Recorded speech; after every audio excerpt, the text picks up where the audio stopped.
This is part 2 of our Gen Con preview coverage. You can easily listen to these in either order, but if you're interested in hearing our take on the con itself, some of our favorite places to eat, or events to go check out, be sure to go listen to part 1 as well.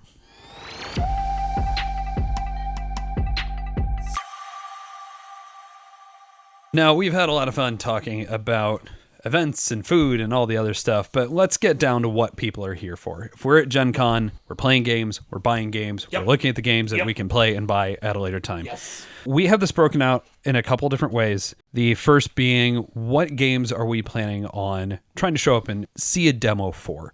The majority of the demos that I have looked at and have considered going up to, they're not anything ticketed. They're mostly just kind of in the vendor hall. I know there are many places you can go to specific rooms depending on the publisher.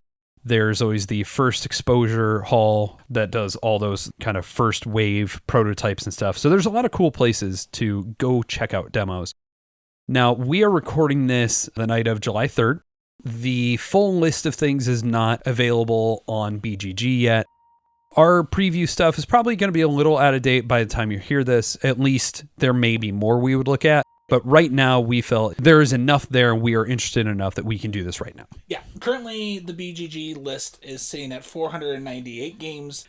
Stonemeyer, we're not on the list yet. Right. We will be. Know you guys will be because Apiary and Wormspan. It's Wormspan is the big one. We will be showing Apiary. You will always be able to find Wingspan. I think this year we're doing on booth those demos or that. In the demo hall, I know we're going to have Expeditions and Gears of Corruption. We're going to be having stuff for Wingspan, stuff for Scythe. We're going to have all that. As well as, hopefully, I really hope it makes the con. I don't know if it's going to. The new Rolling Realms Redux.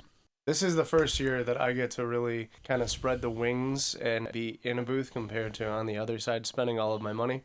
This is the first convention ever you've worked, right? I have helped out in a couple of booths elsewhere for a couple like local conventions and whatnot. I've sold some mead. I've made some mead and whatnot for a prior job. But no, this is the first one where I get to go ahead and kind of export some of the fun knowledge and maybe a little bit of the salesman background that I've had before. Right. And get to explain some games.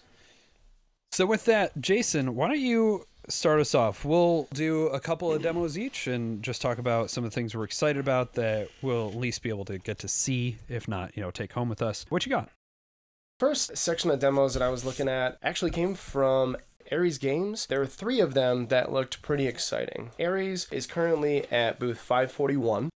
The games that I'm looking at were Aeterna, which seems like a very, very cool kind of political exposure game that's in the Roman Empire. So I was very excited to go ahead and take a look at that.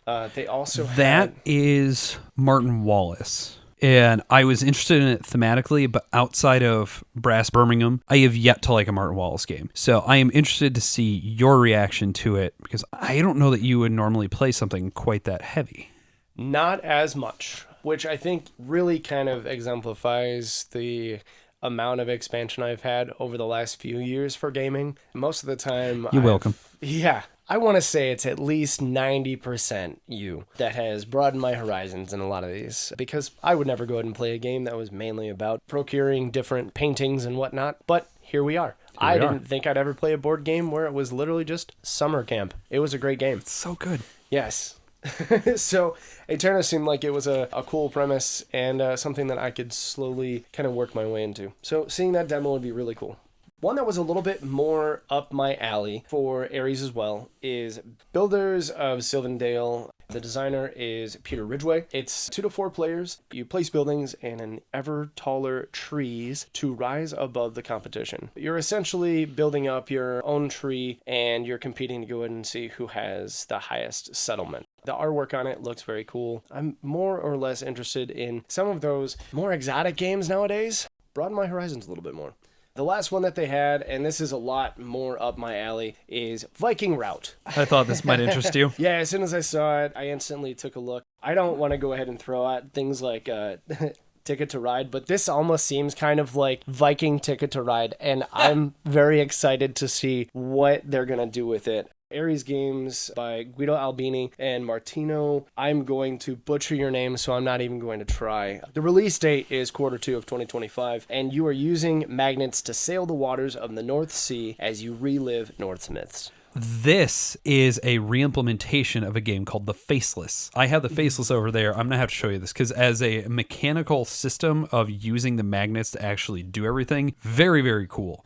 I would love to see it because having a good premise beforehand would be fantastic. The other demo that I went ahead and threw down is by One More Turn Games. Their location is 2933, and the game is called Ascendancy by Matthew Meeple. It looks really, really cool in the fact that you are reclaiming your family name through a hero's journey spanning multiple generations. So seeing where you're playing multiple characters but in the same grouping, it feels... There's not a lot of games that do that. Right. The only one that comes to mind currently, and it's not because this is the type of game it is, but it's the theme, like Betrayal Legacy, where you maintain your family name and you kind of build off of it essentially every game you play. The last demo that I was taking a look at, and this is more or less because I've really gotten into more of the abstract comic book companies nowadays. And one of the new ones that has come out recently is Radiant Black. They have something called the Massive Verse. Radiant Black is a series that is Sentai-like, which they have various Technicolor heroes.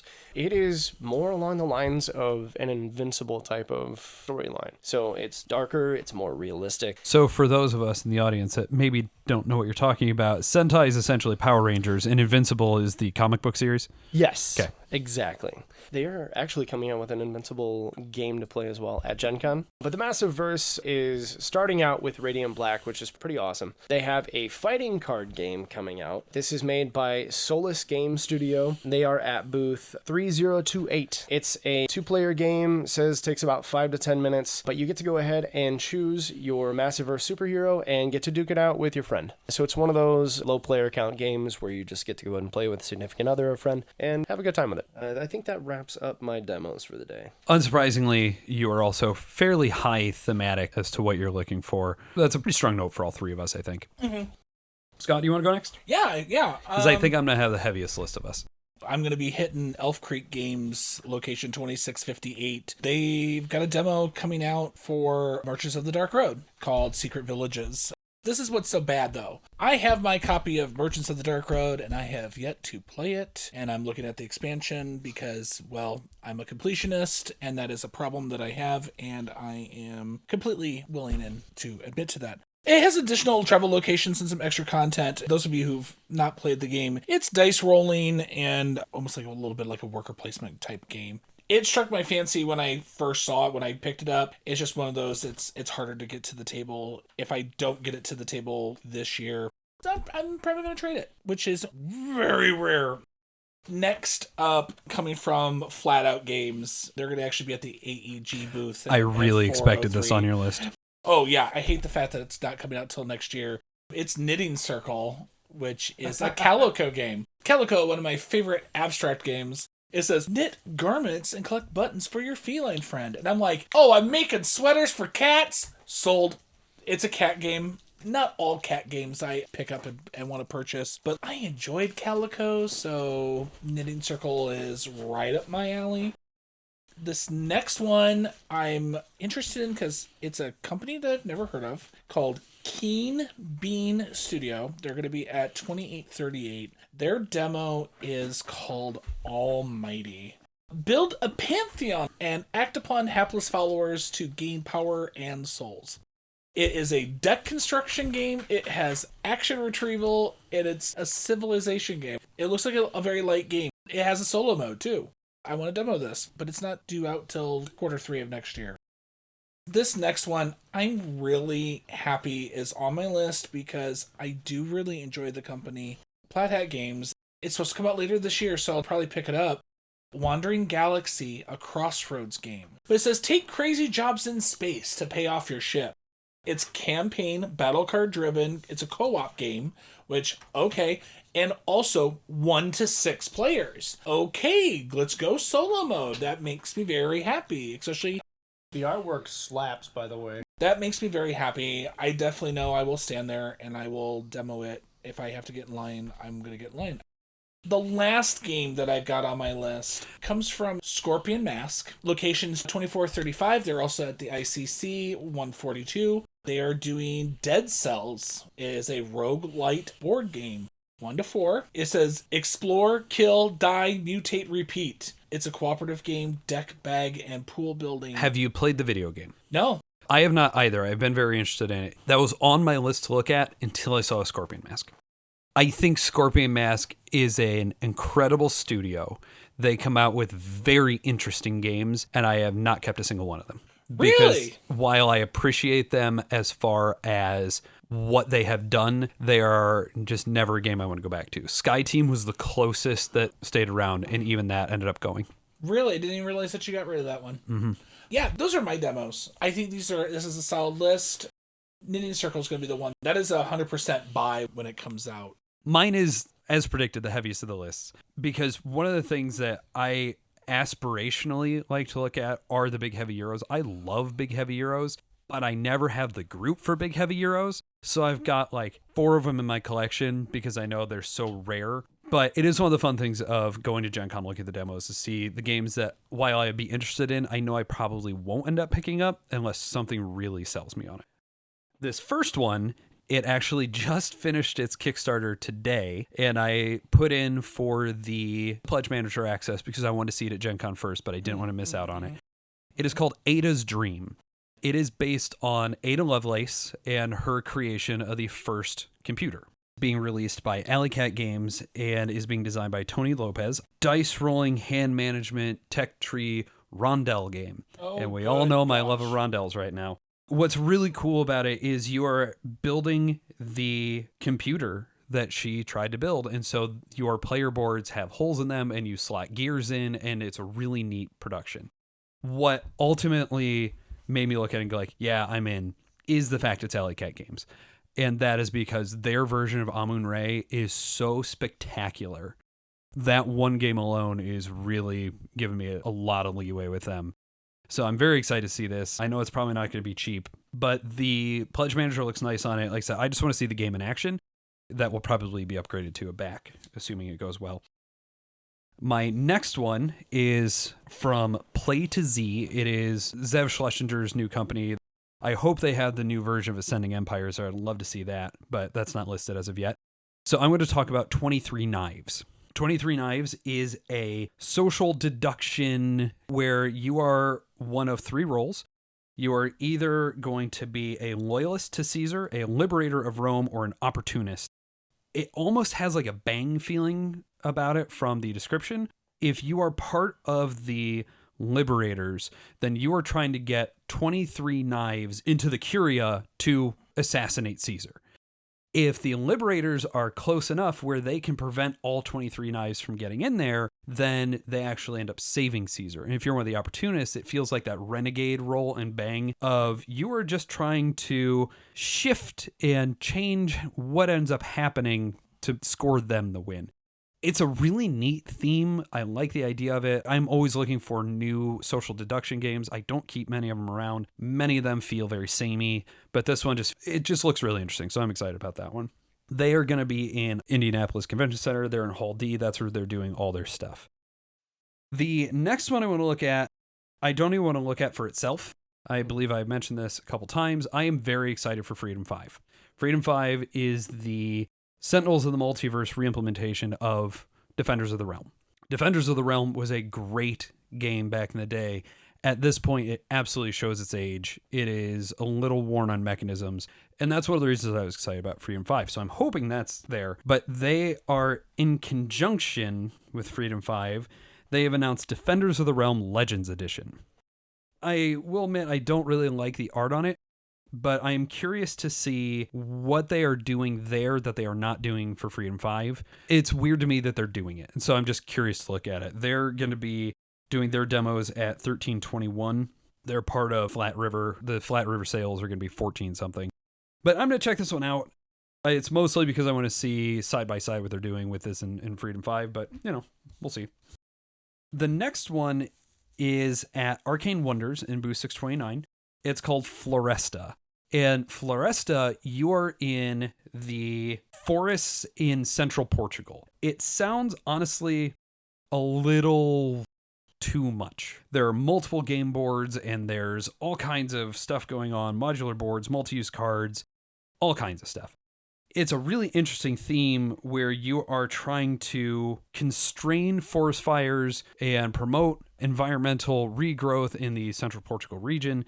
Really neat thematically, but I'm wondering if mechanically it's not going to be almost endless winter-like. Oh, so God. I know Yay! I know that's a big negative for you. It is not something that I would necessarily want to have 2 games like that in my collection. But I think the art looks very pretty, and Arcane Wonders, generally speaking, just is success for me. So I'm curious to look at that one. Another big, heavy Euro game that I want to look at, I got to see it last year in the first exposure hall, and I have been able to talk to a couple of the designers in the All You Can Board Discord. So I followed along with this one, and it's called Galactic Cruise. This Kinson Key Games is their first game. They got Ian O'Toole to do the artwork. It looked beautiful a year ago. I watched the Kickstarter very closely. It's a big, heavy Euro game. I don't know that I have the slot for a big, heavy Euro game. They're just down the way from Arcane Wonders at booth 632. You are running cruise lines in space. It is a worker placement game where you are going to fill out what is on your cruise line and then take actions with air and try and do heavy Euro game stuff. It's a really neat theme. I don't know that it's going to go in my collection, but at the very least, I want to stay on top of it, go talk to him again. The last one I'm going to talk about is from Mindclash Games, a publisher that frankly does not do well for me. They have tried to do what Awaken Realms has done with having kind of a lighter line of games, and they are releasing a game called Ironwood. This is going to be at booth 365, and it is an asymmetrical 2-player control game. It is movement and hand management, some pick up and deliver stuff. Ironwood is a very specific name because the one faction is using all their metal pieces and they can operate in certain parts of the board, and the other faction uses nothing but wooden pieces and they operate in other parts of the board. It has a very Root-esque approach to it, and it's a smaller box, 2-player game, very pretty production. If it is light enough, which is something that Mindclash can never cop to, I would be very interested in it. I definitely want to see it live. I do think the board, from what I've seen picture-wise, is pretty ugly, but otherwise I'm very excited to see what this one has to bring. I love IV Games. Their new game, Brink, I'm really hoping is there for demo. I am obsessed with Brink Terminal at the moment. I have been responsible for a bunch of stuff on there. If you're in the Brink Terminal Discord, you have talked to me most likely. So I'm really hoping that's there. Time for the games we can actually buy. Yes. Gen Con 2023, I was slammed for the things I was interested in. Oh my God, yeah. This year's current lineup is fairly thin comparatively. Yeah, personally, yeah. The things I'm excited for, I'm very excited for. But even when I'm looking at, half of them are just expansions. Mm-hmm. Yeah. It's very expansion heavy this year. I've got 4 on my list that are games I own.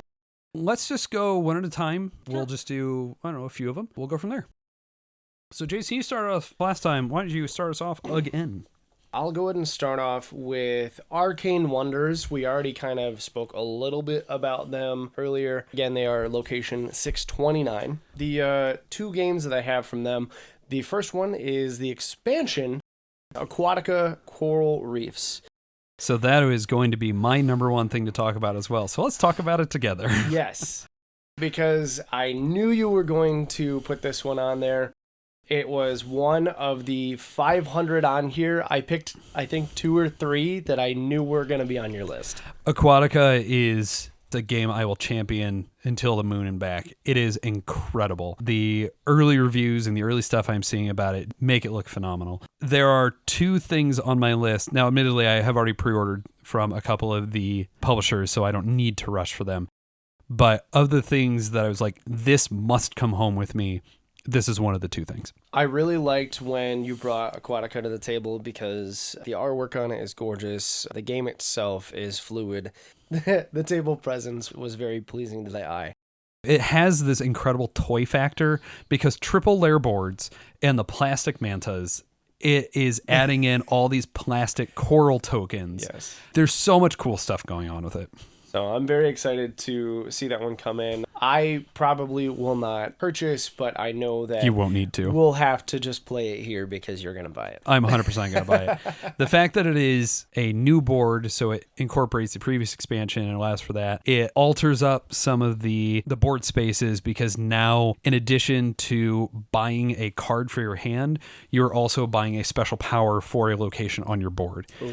And then you have the actual coral tokens, and they are referenced by both the special powers. They can be worth extra points. One of the things I really like about this, and that it actually weirdly excites me, is anytime you have to do some kind of modular count for, if there's 4 people in this game, you use 26 things, but if there's only 3, you're using 19. It's really annoying. One of the things that is great with this is they've said this color of coral's always in the game. Then for each additional player, you add in one more color of coral. And then once the game starts, color doesn't matter. It is literally colored just to make it easier to set up the game. That is really good thought. That's a very good thought process. So for this being an expansion that has such good value to it, it's only MSRP'd at $40. Yep. So we're excited to go and get that on the table. Again, Aquatica by Ivan Tuzovsky. It is the Aquatica Coral Reefs expansion. Next on the list for me is another Arcane Wonders, because I bundle them together. This one seemed like a very, very cool take on what happens when our world is just done for. It's called Frozen Frontier. And essentially what this game is, our world was done for. We had to go ahead and find another one. The most habitable planet, one half of it just has so much solar radiation that you can't use anything on. The other half is basically a frozen frontier that you need to go explore, expand, and essentially kind of terraform into your own colony. Is this a 4X game? Yes, it is going to be a 4X. This one is 1 to 4 players. The MSRP is a little bit high for it. It's probably the highest one on my list at 130. Woo! It is also a longer playtime, but the game just seems so massive. And it seems very pretty. It's a game that I know for a fact I don't have this style in my repertoire. So I want to go ahead and see if this one's going to be worth it for me to jump in on. Basically, you are constructing buildings, you are collecting resources, and settling on a newly discovered planet called Janus. That one is made by Andrei Kolopev. Again, sorry if I butcher your name. Frozen Frontier coming out this year, and it should be our first brought to Gen Con. Very excited. What you got? My first 2 games that I'll be bringing up are 2 expansions. I know I will be purchasing these. They are the only 2 games I have 100% flat out knowing I'm buying them. First one is from Arcane Wonders, booth 629. It is the expansion for World Wonders called the Mundo Wonders Pack. Absolutely loved World Wonders. I thought it was a great game. You were stronger on it than I was, but I would happily play it again. How I feel about the game is it's not a hard teach. It's not a hard play. There was just enough to it that made me very happy. There's some other wonders that are being represented, and so I liked it enough that I was like, yep, you're getting my $25. Heading over to Dire Wolf, 2402. It is the expansion for Clank Catacombs, known as the Lairs and Lost Chambers. This one surprises me, because I don't remember you particularly liking Clank Catacombs. I don't care so much for Clank. I liked Clank Catacombs. It's been long enough since we played it, but I just remember coming out of that being like, meh. Yeah, and I was like, I enjoyed it enough. I'm probably going to pick it up. These are the 2 highest on my list of most likely going to be purchased. So I'm going to do my first entry just as kind of a little bundle one of the expansions. We already talked about Aquatica Coral Reefs. The next one I'm very excited to pick up is Green Team Wins, the Holiday Party. That is 25th Century Games, $10 expansion. They're at booth 1233, and it's just more Green Team Wins. And Green Team Wins is amazing. So that's an easy pickup. And then the other one that is a must buy, and this is for our friend Jake, who you will not have heard his episode yet either, is the Radlands Cultichrome deck. The fact it is just a small little deck that is alternate and improved bases for Radlands. Just more variety. That game is amazing. I am very, very bad at it, and that's an easy one to pick up for him. So there's those 3. Those are my expansions that I'm specifically looking at. If you are down for Wastelands, the aesthetic of Radlands is something you should definitely take a look at. It's just neon Mad Max. It is beautiful. It's so good. Yeah. I loved that game when you brought it out. Hopefully, Jake will be nice enough to go ahead and share it when you get the expansion. Yeah, I'm sure he will. He looks for excuses to play that game. Yes. All right, what you got next? Well, I went ahead and jumped on the bandwagon for one. It seems a little bit on the bigger side, so I'm waffling a little bit, but hopefully not too much. The game is from Avalon Hill. Creator is Robert Harris. It is Talisman, the magical quest game. We were just talking about this game. We were just talking about it. It has a draw. I don't know if it might just be the gorgeous box presents, because looking at the images, I know that the table looks a little Have you ever rough. played Talisman before? No. Okay. Oh. So I also just disagree with you. I actually really dislike the look of the new version. I don't know that you're going to like it. It's roll and move, which isn't inherently a bad thing, but the game is long. It's long, so long. and it's mean. And winning just feels random. That's the one part that would get me. And this is why I think that it pulled me in a little bit, because it does kind of have this epic feel. Explanation is, explore the lands, dethrone the Elder Dragon, and claim the crown of command. I like longer games because I like to invest myself a little bit into them. I think one of the things you will like about it, because you like this in Few and Cursed, is there's a really interesting encounter system of how do you want to react to this, and things can pop up. It should be noted that it's been 17 years since 4th edition, and it's been even longer since 1st. It's like a 40, 50-year-old game at this point. So who knows what the past 20 years have brought for improvements. I think it is easily one that you particularly will get lost in and have fun just screwing around on the table and just being your character. I do really like the role-playing aspect, and throwing that into board games has always been kind of a... While I don't have many games that you have the ability to do so, I have enjoyed greatly. That is the biggest one that I can go ahead and throw down for Avalon. I believe you said that they were with Renegade this year? Yes. So the Avalon Hill stuff is going to be paired off with Renegade, because Renegade is doing all of the Hasbro stuff. They have all their licenses. They're bringing back a couple of games and really reigniting some stuff this year. I'm going to be talking about one in a few minutes. So they're going to be at 1619 with Renegade. I think that'll just be a booth to check out in general. The next game, it's not from the same place, but I do kind of want to sneak it in before I give to Scott because I'm selfish. Le Bois de Joux. It's location 2435. They're also ICC 142.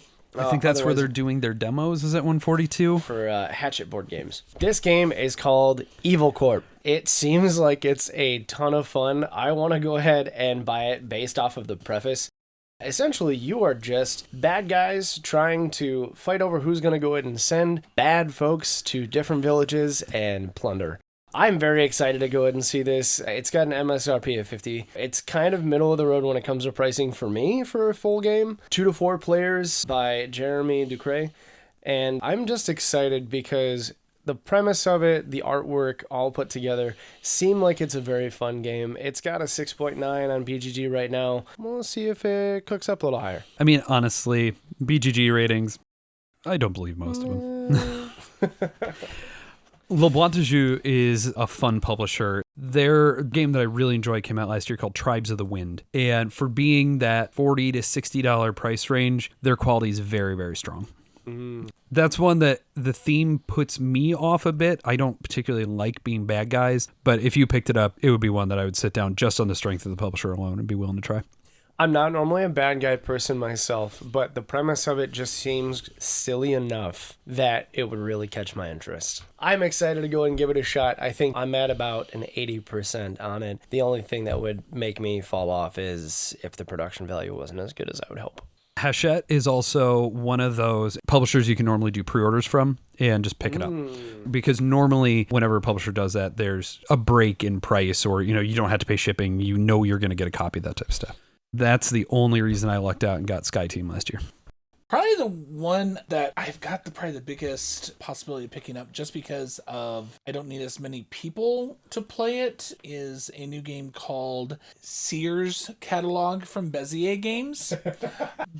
They're at booth 331. It's $15. It is a card game. It says, get rid of nearly every card to see victory for yourself. Hand management, ladder climbing card game. It looks funny just for the sheer fact of, oh, hey, I'm looking at different objects and trying to get rid of them. I love a good card game, and it's nice and cheap. Bessie's got another one called Sandbag that I think we're going to get, but that's a 3 to 6, where Seers Catalog is a 2 to 5.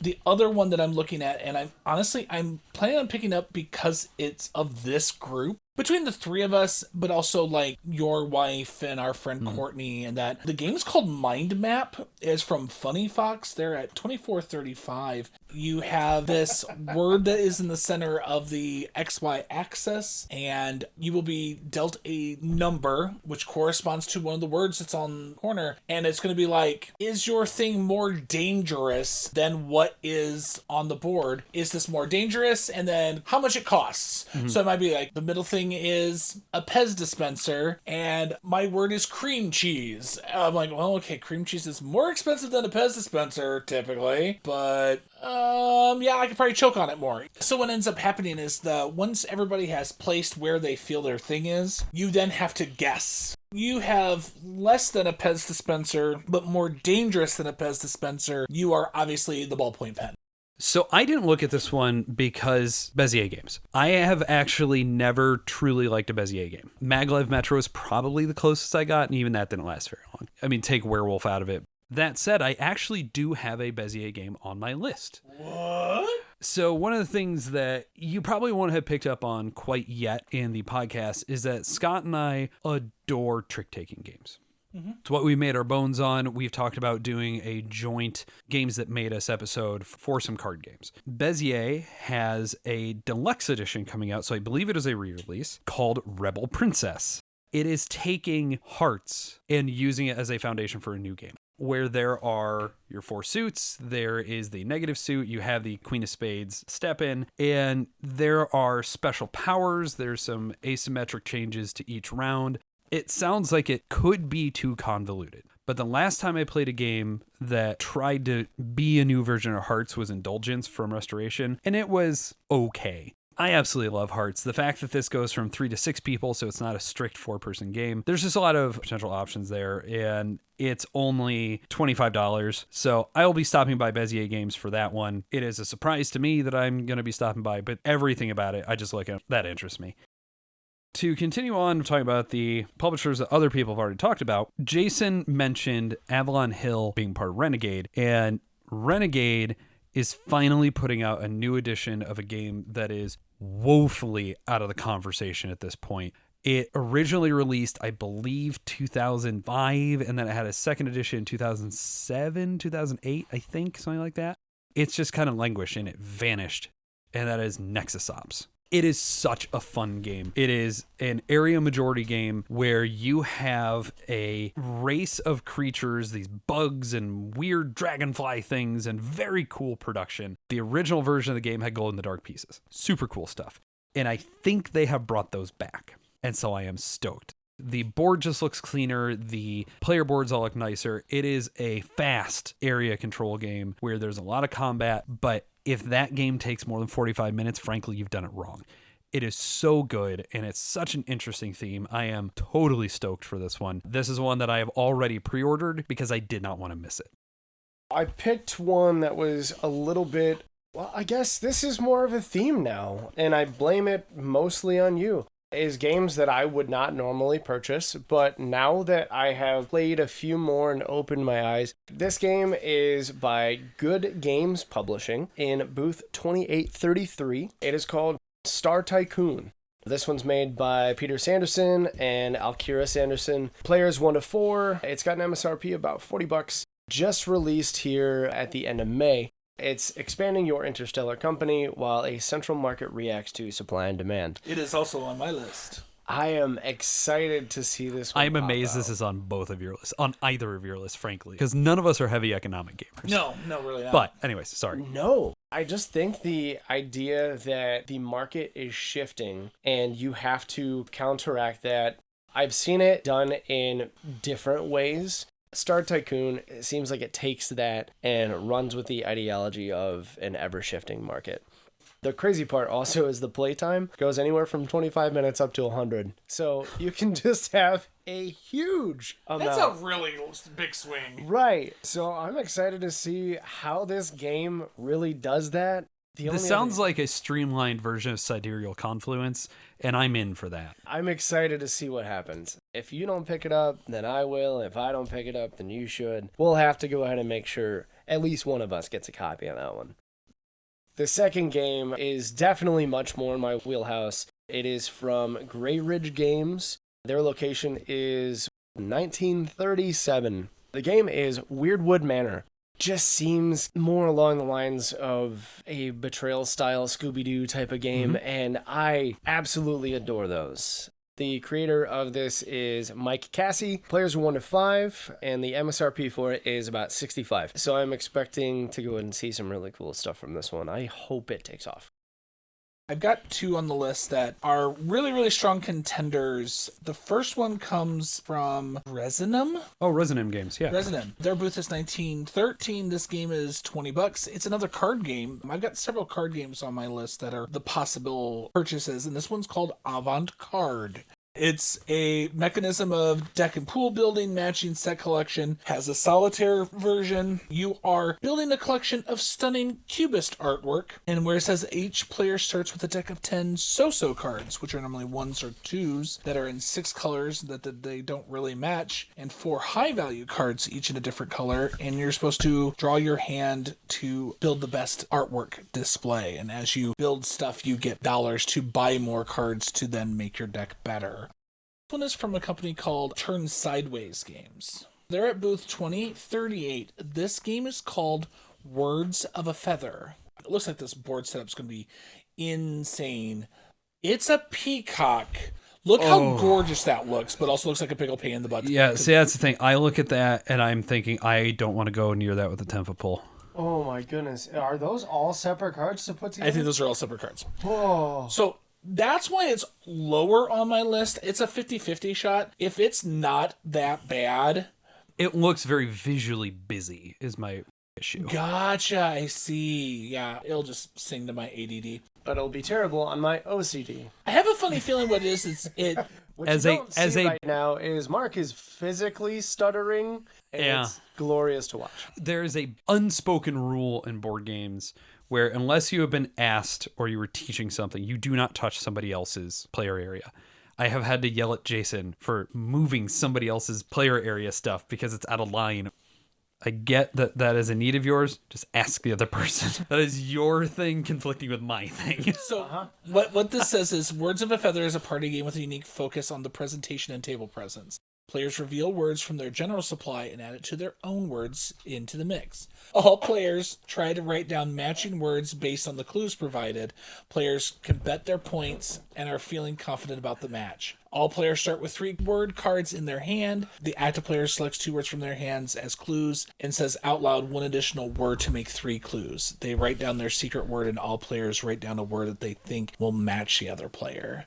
So it's, I have a hand of cards, I'm playing 2 cards, and I'll say a third one. Hopefully we match to get points. It's like Medium again. It's like Medium. I just like its look. The artist is Sol Asparos. It just looks really, really pretty, and I don't have a lot of really pretty games, and maybe it won't be as busy once I get it on the table. But I agree. It looks busy because they're peacock feathers. So I mean, if it's anything like Medium or Green Team Wins, I don't think I can ever play Green Team Wins again unless it's the Holiday Edition. Getting a perfect score on your first try, you just can't play a game again. You have to retire. This one, it looks very physically pleasing, and as long as you are down to put this together and let me not touch it, I will be happy to play it with you. Yeah, I want that interaction. I've got my solo games, which I'm very happy that I'll have. Those are my nice cheap card games, and then I've got my ones where it's, can we come to an agreement on something? So I can't wait. My next 2, these are probably the least likely for me to pick up. If you know much about my gaming past, if you look at me on BGG, I don't think the games that made us for this will be out yet. Legend of the Five Rings is part. And when L5R ended from AEG, it made me very sad. when I moved out here to Indiana, I knew there was no reason for me to get into the LCG for it because there's just not a play group for it around here. And frankly, my wallet appreciates the fact I didn't get into it. But I'm always looking for more L5R. Battle for Rokugan is one of the greatest games of its type, of that bluffing, area control, and it's partially because it's L5R. It is a theme that I love. There is a new game coming out in the L5R theme called River of Gold from Office Dog. Never heard of them before, and they're going to be at booth 809, $50 game, and I'm not entirely positive I'm going to do it because it is a one-way road contract fulfillment pick up and deliver game. Pick up and deliver for me is a mechanism that I don't really love. I think that the most I've really enjoyed it is Horrified, and even then, that's just not something I particularly care for. So seeing that this is what it is, and seeing that the previews, it doesn't look like the L5R theme is super strong in it, that it's more of a set dressing than an actual thematic integration. I'm still going to look at it. We're going to see what happens on this one, but you tell me it's L5R, I'm going to look at it regardless. Crane Clan forever. I hate all the Scorpion. So the next game is from Horrible Guild, who I love for a variety of reasons, but Railroad Inc. is just one of my bones at this point. Hallmark Hawk and Lorenzo Silva are design team again. They are a very successful design team. And this one just seems so out of left field, and I have no idea if the game is going to work. More importantly, don't know if it's going to have a lot of replayability once you've played it. It is a game called Spotlight. This is going to be at booth 1354. It's only a $25 game. You are detectives in a cooperative hidden object game, kind of micro macro city. The trick on the game, and why I just want to see it before I commit to it, is you have whatever the grid to find objects in is, and then over that is an overlay that essentially creates like a fog of war, and the players each have this giant flashlight template in front of them, and at the end of the template is this clear patch which sees through the fog of war. And so you were cooperatively using these giant flashlight templates to actually illuminate parts of the board and see if you can find where things are. It looks very, very cool in pictures. I have no idea if it's actually going to work. It has a fun Professor Layton's art style on it. If it works, if it's replayable, I feel like it's something I could play with my son and not that long. Once he's actually playing some games, it feels like something I could play with my family. It's supposed to be 15 minutes. I don't know. It could work. It could not work. For a short play time and a low cost, I'm going to go look at it. I feel like that one, especially for practicality reasons, they need to go and have some table presence for it to go ahead and show that it works. And if it works, it's going to sell. If it works, it's going to be a banger. The first game that I'll go ahead and talk about is from Cosmos. It is Inca Brand and Marcus Brand. Such a good design team. They have had so many really, really cool box games from this specific IP. It's Exit, the escape room in a box. This one in particular is the Magical Academy. Just the presence of the box right off the bat looks absolutely gorgeous. Their artwork is phenomenal. And if you've ever picked up an Exit game, the amount that you can go ahead and pick them up for is under $20. This one sits at 18. You can play anywhere from 1 to 4. I have the Middle-earth Exit game that I am very, very excited to go ahead and play here pretty soon. Exit always has a good presence over at Gen Con with a whole ton of different options to go ahead and choose from. If you have the chance, go ahead and take a look. Their booth is over at 2619, which is, by happenstance, pretty darn close to where our booth is going to be. The only thing that's kept me from looking at a lot of the more recent ones, I have played a lot of the Exit games. I really enjoyed them at the start. They got to a point where they weren't quite perfect with their execution on their puzzles. I am still mad about the Pharaoh one. There's surprising issues in that box. I'm assuming they've been corrected since then, but it's been a minute since I played one of these. There has been a couple that I have done with the family so far. One of them was train robbery, which was very, very fun. One of the aspects that I do enjoy for these is it seems like you can figure out the answer a couple different ways, which is nice. So depending upon your brainscape, I'll call it, you can go ahead and figure out this guy's the culprit or this is the way you need to exit in time. So I really enjoy those. The final one that I have on my list is by Leader Games. Their location is 837. This one is Arcs. It has a fantastic art style. This one seems like it's going to be a lot of fun. It has called out to be, through a couple other content creators, a popular game to go and take a look at. So this might be an early day. The MSRP on it is $60. Player count is 2 to 4, and the playtime is about an hour to hour and a half. It says, guide your faction through a fast-playing space opera. Basically, it's going to go and be area majority. You're going to have some negotiations between peoples. It looks like it's going to have a great value. Definitely go ahead and take a look if you have the chance. But if you're going to be at Gen Con, do it on Thursday. I was very close to backing this. This is the same company as Root, as Ahoy, as Fort. They have a strong pedigree of games. What I ultimately pulled back on is I think the board is hideous, but I realized I only need one leader game, and for me, that's Root.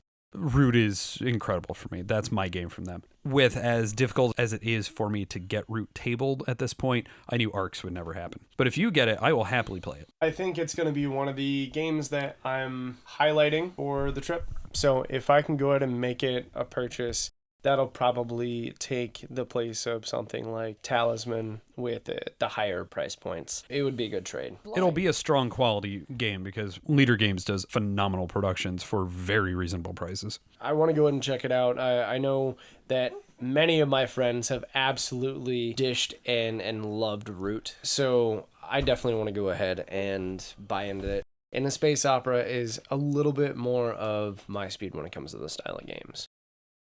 I'm going to do my last 3 that I want to talk about just because this is already pretty long, and thank you all for listening to us. The next one on my list, I think this one's going to be the one that really is a hit or miss for me. One, the price point is insane. It's $90 for the base game, and its expansion, it's coming with an expansion, is $40. For Mighty Boards, I've never heard of them, $28.65. Yes, you have.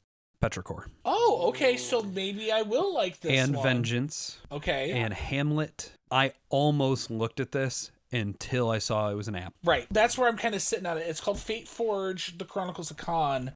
Early reviews on this are strong. Really? Mm-hmm. So it might be one of those I need to get first day if I'm actually gonna do it. It looked cool. I enjoyed Descent. I have not gotten to play the second chapter of Descent. The new Descent? Descent 3rd? Yes, the newest one. Okay.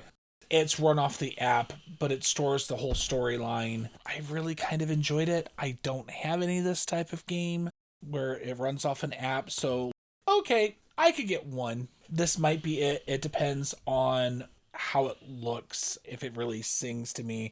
So it's kind of on that waffly. It's a 50-50 shot. It really has to scream at me that it's my game.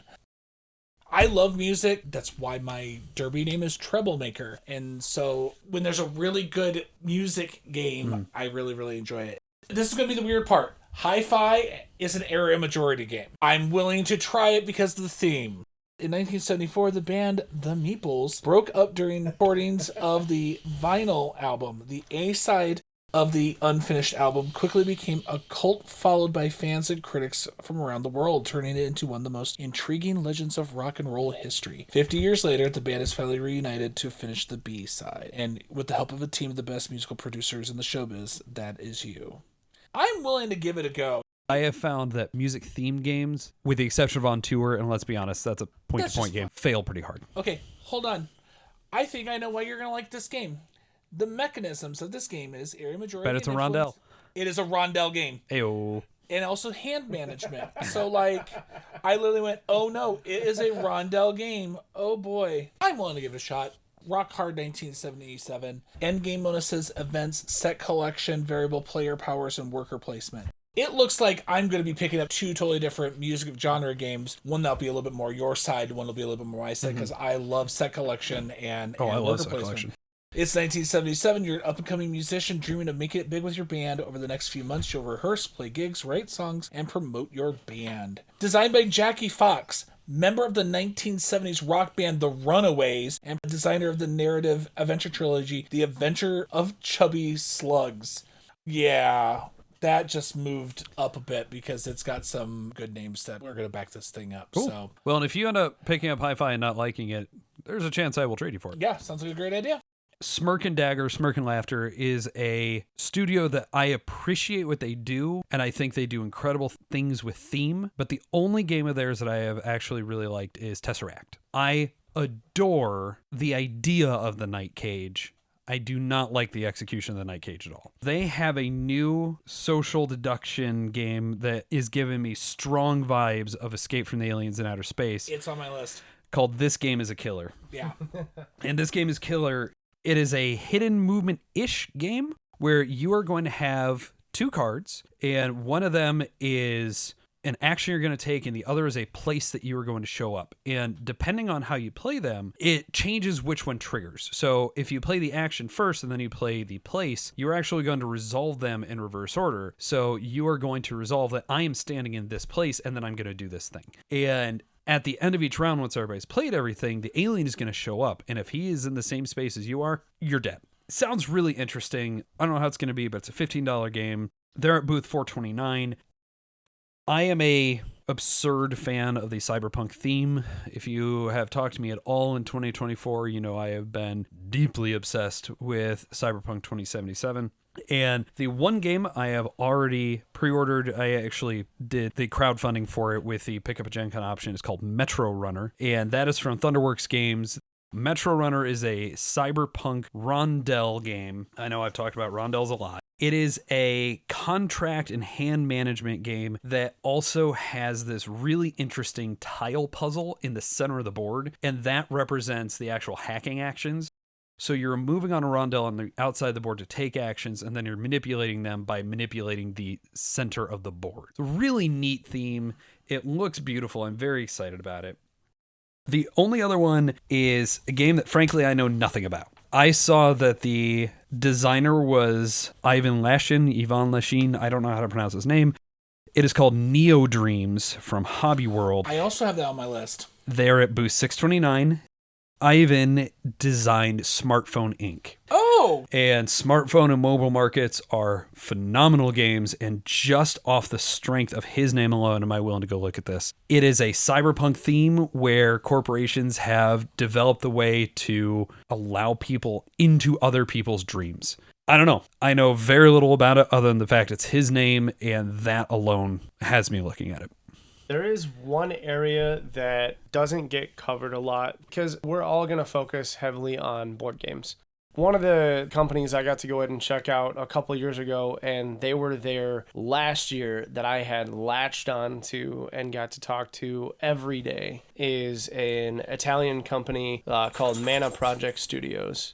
And they are professing in so many different type of RPG books and settings that they have done an absolutely fantastic job. They've won a few Ennies now, which is really, really cool. Last year, they actually won a Silver Ennie for their Seven Sinners book, and it's just a bestiary. But they have several sections, like if you've ever heard of Historia, Nightfell, Journey to Ragnarok is something that I have bought almost 100% into. They also are just branching out a little bit more. They got an IP for Cowboy Bebop, which is near and dear to my heart.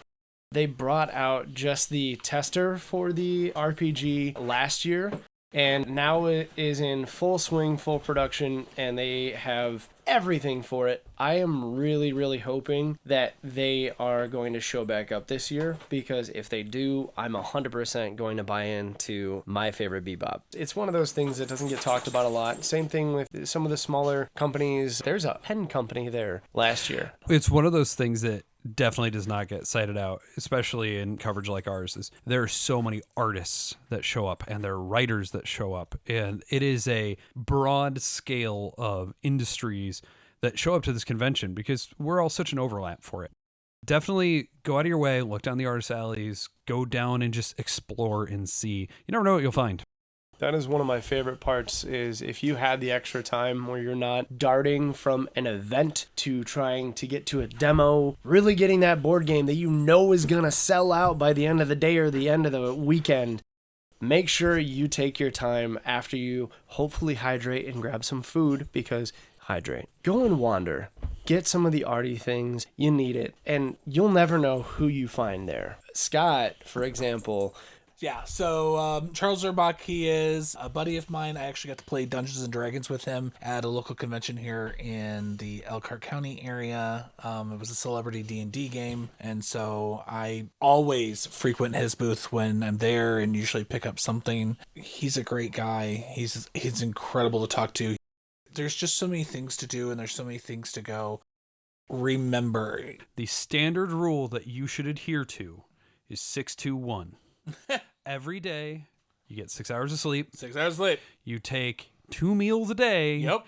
And you take 1 shower. You just do it. A 6-2-1 a day. Yeah. Please. Yeah, because there's a lot of us. There's 70,000 of us. Also, if you follow the 6-2-1, you're more likely not going to end up with con crud after No, you the will end not. of it. And- Because you took care of your body. And we are all excited. We are all wanting to play more games. And I am absolutely guilty of doing stupid things when I was much younger. But trust me, get the extra 3 hours of sleep. The 3-2-1 rule is not enough. No. It's 6-2-1. I had 1 year where I went a little too hard. I ended up being knocked on my keister for 3 days after the convention. I actually had to take more time after the convention because I was that sick. I always end up taking the Monday off Yep. after because I have no voice. Oh, yeah. I can't go to work because I literally have no voice. Yeah. So Definitely a big thing to go ahead and make sure you do. And also, especially for anybody who's neurospicy, these are big conventions. So make sure that you take your time. If you are feeling a little overwhelmed by things, go find a nice little comfy corner, bring some earbuds or something. It's always a good idea just to have a little bit of home to center yourself before you dive back in. Gen Con is great about having spaces to go and be and exist. There are quiet zones, there are safe zones. If that is a concern of yours, there are plenty of resources for it. I take an herbal gummy that helps me keep calm because there's a lot of people, and just be respectful of the people that are around you. Remember, if you're carrying a big backpack, be sure you remember that you have the big backpack on you and don't hit people with it. Or if you're dragging the wagon behind you. Don't bring a wagon. It's just rude. That's a definite con don't. I will jump in your wagon, and you won't like it, because I will break your wagon. That's Don't bring a wagon. Do we have anything else to talk about for this convention? Yeah, we did forget to say where Jason and I are going to be. So Yeah! if you would like to check us out, come say hi, come see the new cool stuff that Stonemeyer and MeepleSource are doing, come find us. We are at booth 2909. We're the same place we've been the past few years. We're in the back corner. It's great. We have a great time there. Yeah, booth 2909. Come say hi to us. We'll be teaching some games. And I'll be running around like a chicken with my head cut off because I love it. And you can always hit us up. Jason and I won't be able to give out dice while we are on booth, but if you catch us away from there, we'll have things to hand out. After hours, find us that Thursday night to come play Blood on the Clock Tower. I am in that demo space most of the nights because I'm just going to be playing stuff. That's where you're going to find me. I'll have the dice, so will our friends Maria and Tara, because they will also be there. It'll be Maria's first time at Gen Con. It'll be Tara's second or third time at Gen Con. It's been a while for her, so we're going to be running around having a great time. We'll have dice from Robin's Nerd Supplies. All right, guys. Well, at this point, I think we are good to go. It is late, and this is long.